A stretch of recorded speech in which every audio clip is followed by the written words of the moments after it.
जय श्री कृष्णा। राधे राधे। स्वागत है आपका हमारे YouTube चैनल में। आइए सुनते हैं आज की कथा। बोलिए कृष्ण भगवान की जय हो, विष्णु भगवान की जय हो। ब्रह्मा जी कहते हैं, हे नारद सुनो, गौतमी के तट पर जो विख्यात पुत्र तीर्थ है वह पुण्य तीर्थ कहलाता है। उस तीर्थ की महिमा के सुनने मात्र से मनुष्य संपूर्ण अभिलाषित वस्तुओं को प्राप्त कर लेता है। हे नारद, मैं उसके स्वरूप का वर्णन करता हूँ, तुम सावधान होकर सुनो। जब दिति और दनु के पुत्र दैत्य और दानवों का देवताओं द्वारा क्षय होने लगा, तब दिति पुत्र वियोग के दुख से मन में स्पर्धा लेकर अपनी बहन दनु के पास आई और कहने लगी, हे भद्रे, हम दोनों के ही पुत्रहीन होते जा रहे हैं। हम संसार में ऐसा कौन सा कार्य करें जिससे हमारा यह संकट दूर हो। देखो, अदिति का वंश कितना संगठित और उत्तम है, उसका कभी क्षय नहीं होता। वह उत्तम राज्य, सुयश और विजय लक्ष्मी से सुशोभित है। अदिति की संतानों का वैभव और अभ्युदय देखकर मैं दुबली होती जा रही हूँ। संभव है मैं जीवित ही न रह सकूं। अदिति के महान ऐश्वर्य पर दृष्टि डालते ही मैं अवर्णीय दुर्अवस्था का अनुभव करने लगती हूँ। दावानल में प्रवेश कर जाना भी सुखद है, किंतु स्वप्न में भी सौत की समृद्धि नहीं देखी जाती। तब दनु ने कहा, भद्रे, तुम अपने गुणों से अपने पति कश्यप जी को संतुष्ट करो। यदि स्वामी संतुष्ट हो तो तुम संपूर्ण अभिष्ट वस्तुओं को प्राप्त कर लोगी। बहुत अच्छा कहकर दिति ने सब प्रकार से कश्यप जी को संतुष्ट किया। तब प्रजापति भगवान कश्यप ने दिति से कहा, हे सुव्रते, कहो मैं तुम्हें क्या दे दूं? तुम कोई भी अभिष्ट वर मांगो। यह सुनकर दिति ने अपने स्वामी से कहा, हे नाथ, मुझे ऐसा पुत्र दीजिए जो अनेक गुणों से संपन्न हो, विश्व विजयी और जगत द्वंद हो, जिसके जन्म लेने से मैं संसार में वीर जननी कहला सकूं। तब कश्यप जी ने कहा, देवी, मैं तुम्हें एक श्रेष्ठ व्रत का उपदेश करता हूँ जो 12 वर्षों तक पालन करने के बाद फल देता है। उसके बाद आकर तुम्हारे मन के अनुकूल कर्म का आधान करूंगा, क्योंकि व्रत आदि के द्वारा निष्पाप हो जाने पर भी संपूर्ण मनोरथ सिद्ध हो जाते हैं। अपने पति का वचन सुनकर दिति को बड़ी प्रसन्नता हुई। उसने कश्यप जी को नमस्कार किया और उनके बताए हुए व्रत का विधि पूर्वक पालन किया। जो लोग तीर्थों की सेवा, सुपात्रों को दान और व्रत आदि का पालन नहीं करते, वे अपनी अभिष्ट वस्तुओं को भला कैसे प्राप्त कर सकते हैं। दिति का व्रत पूरा होने पर कश्यप जी ने गर्भाधान किया और एकांत में अपनी पत्नी से कहा, हे शुचि स्मृते, तपस्वी मुनि भी विहित कर्म की अवहेलना करने से मनोवांछित पदार्थ नहीं पा सकते, अतः तुम्हें कोई निंदित कर्म नहीं करना चाहिए। दोनों संध्याओं के समय सोना, कहीं जाना या बाल खोले रहना निषिद्ध है। संध्या काल भूतों से व्याप्त रहता है, अतः उस समय छींकना, जम्भाई लेना, भोजन करना मना है। ये सभी कार्य सदा ओठ में करने चाहिए। विशेषतः हंसना तो दूसरे के सामने हो ही ना। संध्या काल में कभी कमरे के भीतर ना रहें। हे प्रिय, मूसल, ऊखल, सूप, पीड़ा, ढक्कन आदि को दिन या रात में कभी नहीं लांघना। उत्तर की ओर सिरहाना करके संध्या काल में कभी नहीं सोना। झूठ नहीं बोलना और दूसरे के घर नहीं जाना। पति के सिवा किसी और पुरुष पर कभी दृष्टि न डालना। यदि निरंतर इन नियमों का पालन करती रहोगी तो तुम्हारा पुत्र त्रिभुवन के ऐश्वर्य का भागी होगा। दिति ने स्वामी के समक्ष प्रतिज्ञा की कि मैं इन नियमों का ठीक ठाक पालन करूंगी। फिर कश्यप जी देवताओं के यहाँ चले गए। इधर दिति का गर्व दिनों दिन बढ़ने लगा। इन सभी बातों को मैं नामक दैत्य अपनी माया के बल से जानता था। उसकी इंद्र से मित्रता थी, दोनों में बड़ा प्रेम था। उसने इंद्र के पास एकांत में जाकर विनय पूर्वक कहा कि दिति और दनु ने विशेष अभिप्राय से कश्यप जी को संतुष्ट किया है।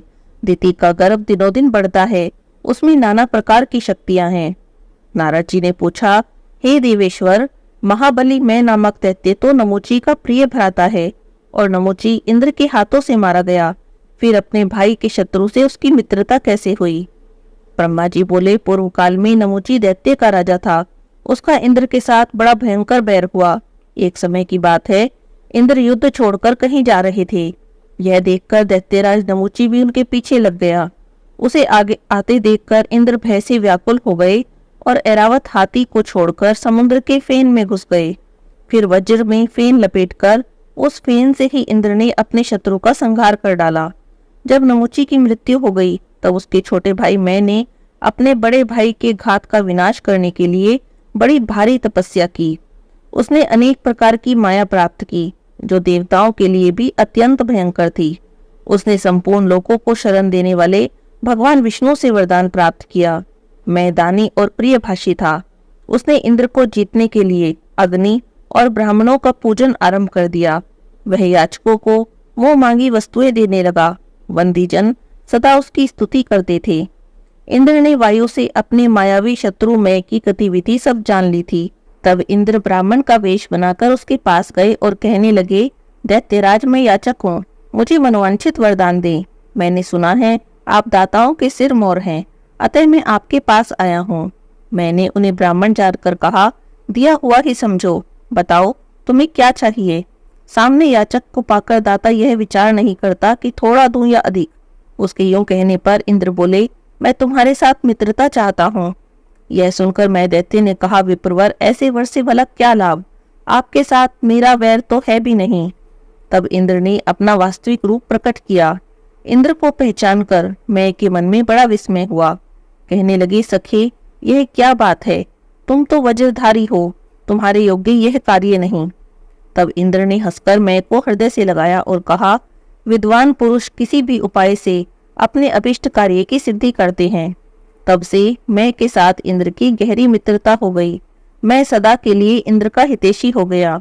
उसने इंद्र भवन में जाकर सब बातें बताई, साथ ही इंद्र को माया भी प्रदान की। इंद्र ने प्रसन्न होकर पूछा, मैं बताओ अब मुझे क्या करना चाहिए। तब मैंने कहा, अगस्त्य जी के आश्रम पर जाओ, वहीं पर गर्भवती दिति रहती है, उनकी सेवा करते हुए आश्रम में कुछ दिन निवास करो। फिर अवसर देखकर वज्र हाथ में लिए दिति के गर्भ में प्रवेश कर जाओ।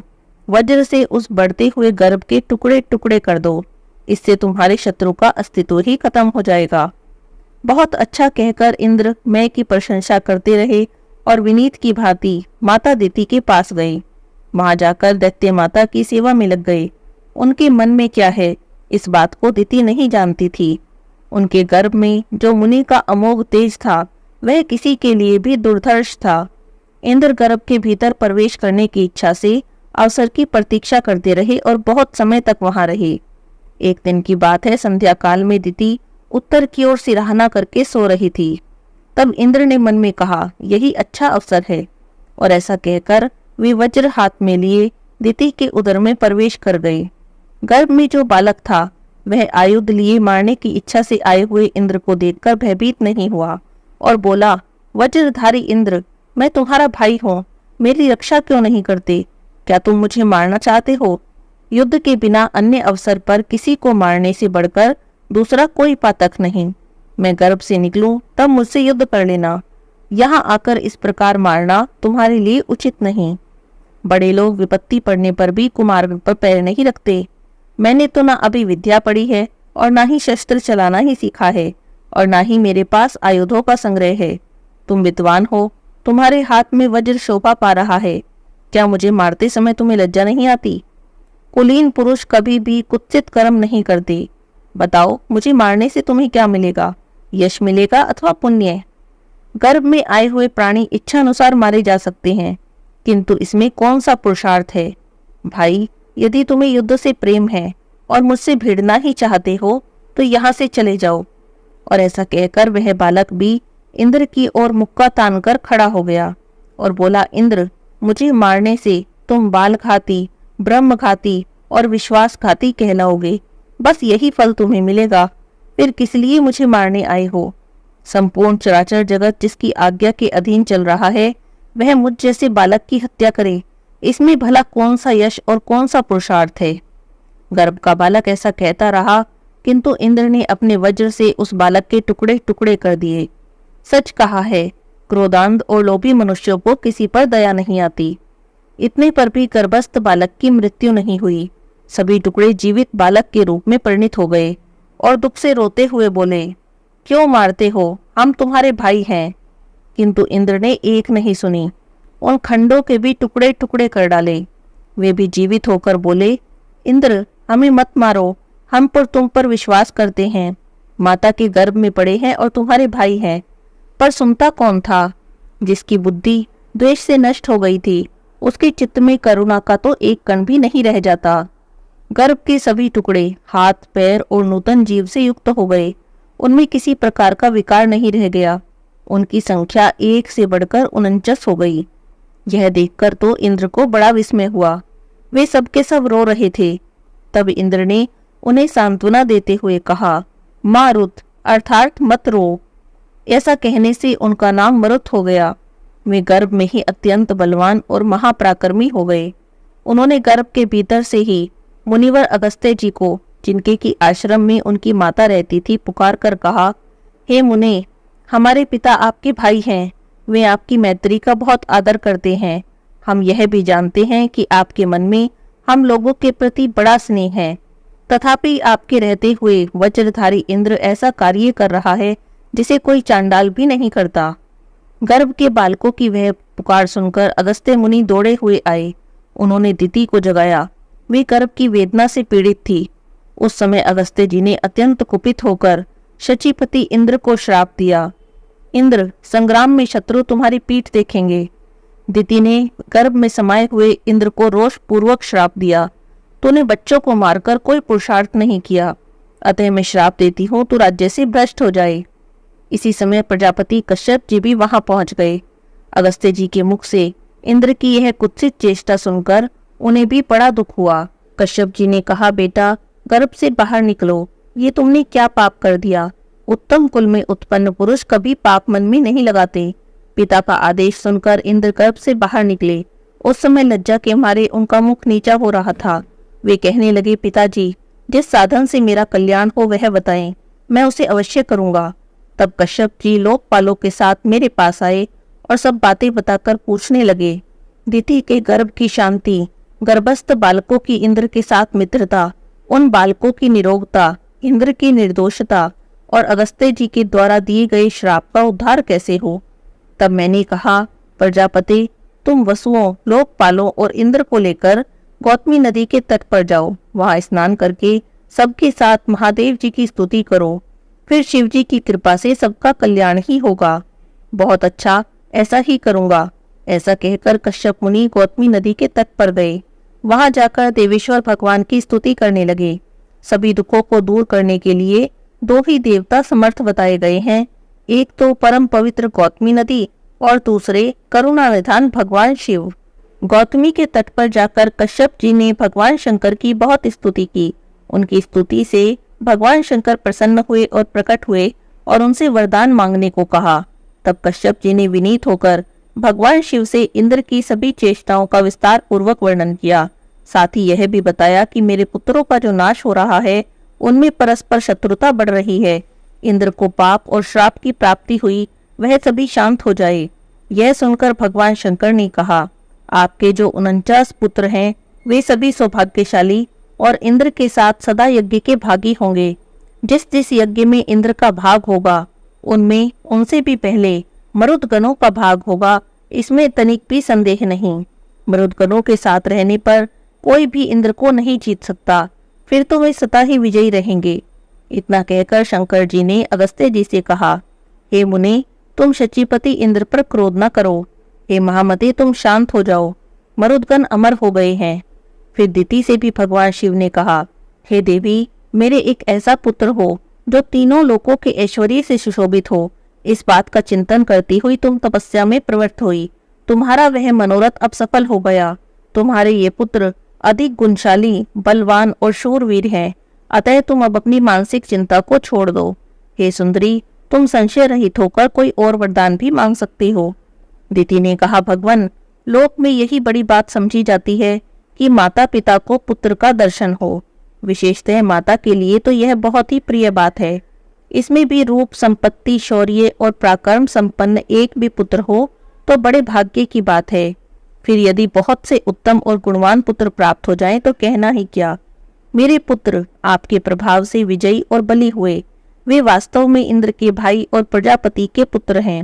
हे देव, जहाँ अगस्त्य और गौतमी गंगा के प्रसाद के साथ आपका प्रसाद भी प्राप्त हो, वहाँ शुभ होने में कोई संदेह नहीं।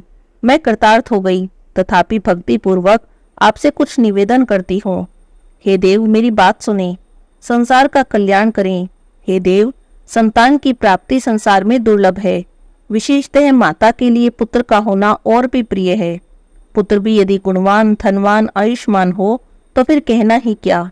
इहलोक और परलोक में उत्तम फल की इच्छा रखने वाले सभी प्राणियों को गुणवान पुत्र की प्राप्ति सदा ही अभिष्ट होती है।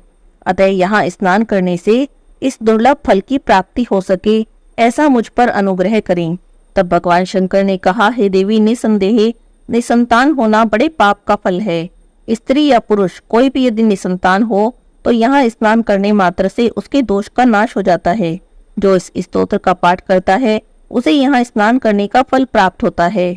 जो 3 मास तक यहाँ स्नान और दान करता है उसे पुत्र की प्राप्ति होती है। पुत्रहीन स्त्री यहाँ स्नान करके पुत्र प्राप्त करती है। ऋतु स्नाना स्त्री यदि यहाँ आकर स्नान करे तो उसे अनेकों पुत्र प्राप्त होते हैं। वह 3 महीने के भीतर ही गर्भवती हो जाती है। जो पितृ दोष से, धन अपहरण करने से, पुत्र लाभ से वंचित हैं, उनके लिए गौतमी नदी परम उद्धार का कारण है। यहाँ पितरों को पिंड दान देने से, तर्पण करने से, स्वर्ण दान करने से निश्चय ही पुत्र की प्राप्ति होती है। जो धरोहर हड़प लेते हैं, रत्नों की चोरी करते हैं, पितरों का श्राद्ध कर्म छोड़ देते हैं, उनके वंश की वृद्धि नहीं होती। जो पाप करके उसका प्रायश्चित किए बिना ही मर जाते हैं, उन सबकी यही गति होती है। जो तीर्थों का सेवन करते हुए जीवन व्यतीत करते हैं, उन्हें श्रेष्ठ संतान की प्राप्ति होती है।